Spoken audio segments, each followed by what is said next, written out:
Hello, and this is Trevor Clark on Monday, the 6th of July. Welcome to another instalment of the TC Experience.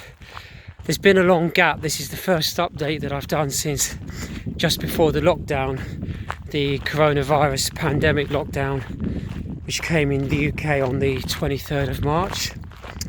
And I suppose what inspired me to do an update recording today is the hairdressers opened on Saturday, and many other places also opened, pubs, restaurants, museums. Not everything is opened, but it is the beginning, or continuation I should say, of the beginning of the easing of the restrictions. And I feel a real liberation because my hair had not been cut since February, and it had grown, well, for me, what felt very long and thick, probably the longest I'd had it since the 1980s. And have a look, I feel so great, so liberated on having my hair cut today. It's amazing how much a haircut, what it does for the mood and the feeling as well. I just feel cleaner and tidier and fresher by having had it cut. And the other thing that I've been doing while on this period of the lockdown, there have been some positives to it, because in the park here they've opened it up again to cyclists but not to motor cars. But for a long period of time this park was open to pedestrians only, no cycles, no cars, and it was great because I felt I had the freedom of the park. I could walk on all the roads as well, and I loved it. But although I had that freedom to walk on the roads, I did a lot more exploring of the park. I've discovered so much more where I've just come out of there. That was a discovery during the lockdown, and I've made others of these beautiful little woodland areas that you wouldn't really know they were there because they're not signposted, they're quite discreet. It's just a small little gate that you only notice it when you stumble across it. But wow, I've explored so much of this park now, so many new areas, so many other beautiful woodland areas and paths, and I've really enjoyed that side of it.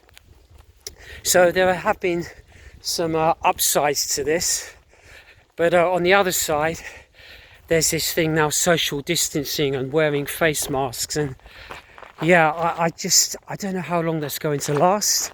I had to wear the face mask when I was in the hairdresser today, and I have to say I really hate wearing the face mask. I don't find that a comfortable experience at all. But in more and more places that is becoming mandatory, and like I say, I just hope that experience doesn't last for too long. There's social distancing rules everywhere, and yeah, these things about one-way systems and the things you can do, can't do. And then there's the other aspect of whether people respect that or don't respect the social distancing. And there was a big thing at the weekend on Saturday, because with the opening of the pubs and the restaurants, and they had the news, the media there, and you could see very clearly there was no social distancing at all. These areas were absolutely packed solid. And the other thing we've had is on the beaches when the weather was really nice. I think it was it just over a week ago, maybe 10 days ago, Bournemouth Beach, there were 500,000 people that descended on the beach on that day when we had temperatures in the 30s, I think about 33 degrees. Amazingly, since then, the weather, we've had this more traditional British variable weather, much cooler, a lot more rain, a lot more unpredictable each day what you're going to get. But yeah, it's still quite nice, it's cool and refreshing. So the only other things to say is I've got through this spell without contracting the virus, which is great. Still in full health, and long may it be that way. And I hope for you, I hope you've all got through it as well, unscathed and with your health intact, because for people who have got it, it's a pretty mean virus, and those who've got it seriously, it can do some terrible things with long-term implications. So I do feel mindful of that about the protection side. But anyway, this is just more of a social update for now, and think more and talk more on the business side at another time, and maybe I'll show you some other lovely scenery of the park where I'm walking and new places where I go to. Okay, thanks very much for watching, and see you again next time. Toodaloo.